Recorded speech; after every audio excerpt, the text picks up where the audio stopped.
नमस्कार फ्रेंड्स, माझ्या चॅनलवर तुमचं स्वागत आहे। आज मी जात आहे तुम्हाला घेऊन अशा एक नवीन ठिकाणी जिथे आता एक गार्डन ओपन झालेलं आहे। तर मी जात आहे ग्रँड सेंटर पार्क जे आहे ठाण्याच्या कोलशेट एरियामध्ये। तर आज मी तुम्हाला तिथे घेऊन जात आहे।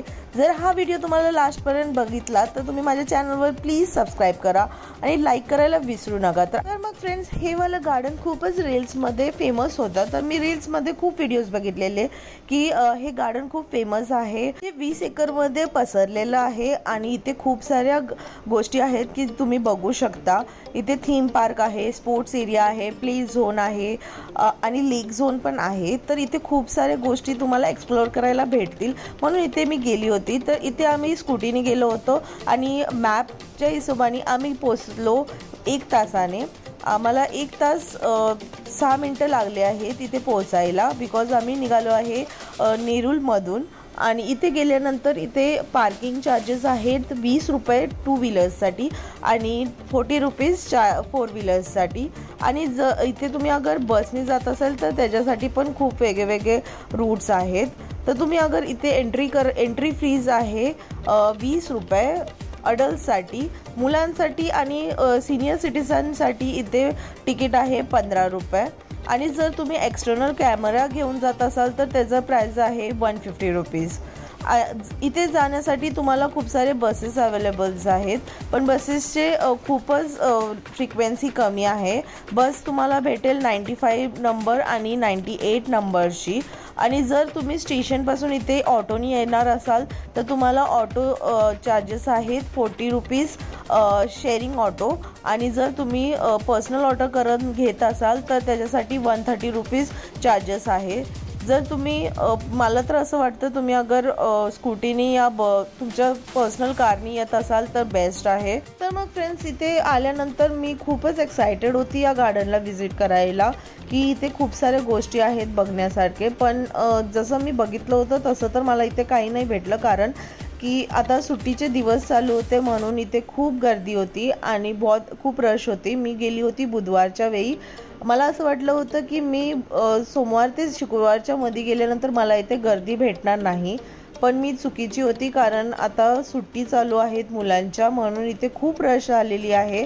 आणि जर मंडे टू शुक्रवारच्या मध्ये इथे एवढी गर्दी असू शकते तर शनिवार रविवार खूप जास्त गर्दी असू शकते। तर तुम्ही अगर जाणार असाल इथे तर तुम्ही तुमचे टायमिंग्स बरोबर ॲडजस्ट करून जा। आणि जर मोस्टली तुम्ही इथे एक्सप्लोअर करायला जात असाल हे गार्डन तर मी सजेस्ट करते की तुम्ही इथे सकाळच्या टायमाला जा। इथे टायमिंग्स आहेत 6 AM to 11 AM आणि दुपारी 1 PM to 9 PM संध्याकाळी हे टायमिंग्स आहेत तिथले। हे सगळे डिटेल्स मी तुम्हाला डिस्क्रिप्शनमध्ये प्रोव्हाइड करेन। आणि मंडेला हे गार्डन क्लोज असतं, सोमवारचं गार्डन बंद असतं इथे। तर मग फ्रेंड्स, तुम्ही इथली गर्दी बघू शकता। इथे खूप सारे ॲक्टिव्हिटीज आहेत मुलांसाठी करण्यासारखे, पण गर्दीमुळे तुम्हाला टाईम लागू शकतो। मला असं वाटतं की तुम्ही अगर इथे आला तर नॉर्मल टाईम्सला तुम्हाला इथे हे गार्डन एक्सप्लोअर करायला बघायला 3 ते 4 तास लागतील आणि ह्या गर्दीत तुम्हाला 5 ते 6 तास लागू शकतात, कारण हे वाले स्लाइड्स गेम्स जे पण आहेत ते मुलांना खूप आवडतील। आणि गर्दीमुळे तुम्हाला तुमच्या मुलांना खेळायला देऊ शकणार नाही आणि एवढ्या गर्दीत तर मला असं वाटतं की मुलं बोर पण होतील। कारण मी स्वतः इथे गेल्यानंतर थोडी सॅड झाली होती की बिकॉज नॉर्मली तुम्ही बघू शकता की जे जिमचं हे जे खेळायचं नाही आहे तर इथे मुलं खेळत बसलेत आणि जिथे नॉर्मली जिम करायचं आहे तिथे लेडीज बसून मेकअप करत होत्या। मी हे पण बघितलं आहे, मोबाईल रील्स बघत होत्या आणि खूप थोडं सॅडनेस वाटलं मला इथे गेल्यानंतर। पण हे गार्डन खूप छान आहे बघण्यासाठी। तर मी विचार करते की इथे आत्ताच्या टायमाला न जाता मी जून जुलैमध्ये कदाचित नंतर रिटर्न जाईल, नाहीतर पावसाळ्यात मला नाही माहिती की ते गार्डन ओपन असेल की नसेल।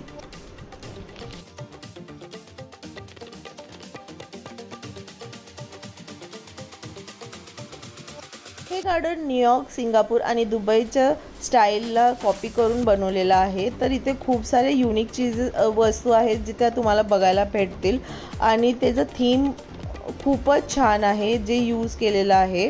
आणि इथे तुम्हाला थीम पार्क भेटेल, स्पोर्ट्स एरिया भेटेल, प्ले झोन भेटेल आणि लेक झोन पण तुम्हाला भेटेल। थीम गार्डनमध्ये तुम्हाला बघायला भेटेल Japanese garden, Mughal garden,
senior सिटीजनसाठी इथे मूवेबल कार आहे जे गार्डन पूर्णपैकी त्यांना फिरवून दाखवतं। तर इथे तुम्ही अगर तुमच्या पॅरेंट्सला घेऊन जात असाल तर ते काही काळजी करायची गरज नाही आहे, कारण तुम्ही या कारमधून त्यांना बसवून फिरवू शकता आणि हे पूर्ण गार्डन ते इझिली बघू शकता।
या गार्डनमध्ये तुम्हाला बाहेरचं जेवण अदरवाईज स्नॅक्स अलाउड नाही आहेत.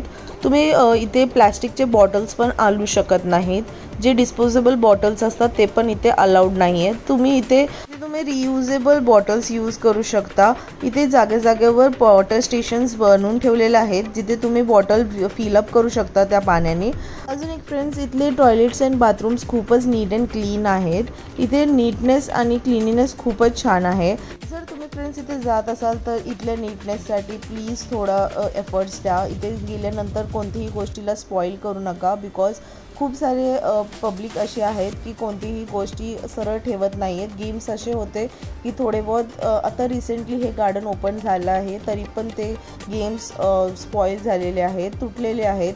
तर जर तुम्ही इथे जात असाल तर प्लीज ह्या गोष्टींची केअर करा. कारण आपणच जर ह्या गोष्टीला केअर नाही करणार तर कोण करणार.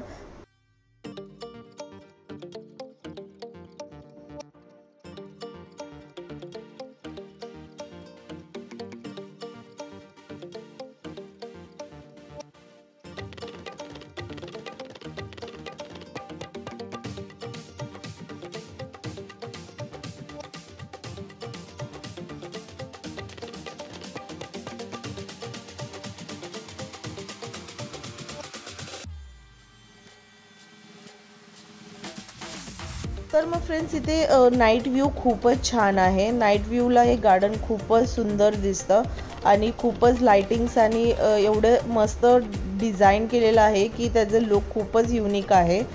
तर फ्रेंड्स ह्या गार्डन तुम्हाला आवडलं असेल तर तुम्ही जरूर ह्या गार्डनला व्हिजिट करा. खूप छान गार्डन आहे.